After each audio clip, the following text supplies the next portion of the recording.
هغه سړی ډېر تکړی چې جومات ته راشي او په جومات کې امام صاحب ته وایي چې دا جومات دغه ځای څخه دي ستا لاسونه مات دي خو صفای که که نه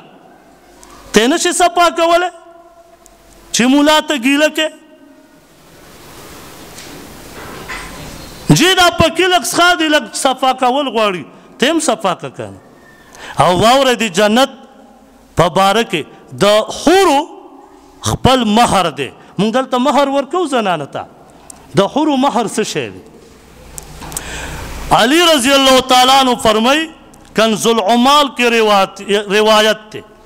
علی رضی اللہ تعالیٰ عنہ فرمائی وی نبی علیہ السلام ما تو فرمائی یا علی رضی اللہ تعالیٰ عنہ دا حور مہر ادا کا وی ما و تعرض کرو چھے دا اللہ پیغمبرہ دا حور مہر سے شے دے سنگ ادا کم وی نبی علیہ السلام را تو فرمایل وی ضرری شے لری کول او د جماعت نه ګن صفا کول دا د حورو مهر دی نن دی مهر ته مونږ تیار یو نن دا مهر مونږ ادا کوو او که سبا تا ته په جنت کې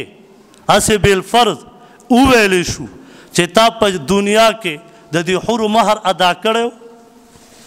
د حورې مهر ادا که دغه حوره در کوم نو بیا به د کم ځای نه بیا به وایي چې دلته چې په جومات په دې جنت کې راته یو جومات جوړ شي چې زر یې صفا کړم چې مهر وله ورکړم دا مهر ته اوس دلته کټی شي دا هغه د حورې جنت مهر دلته وګټه مسلمان وروره دا دې پرېښی دی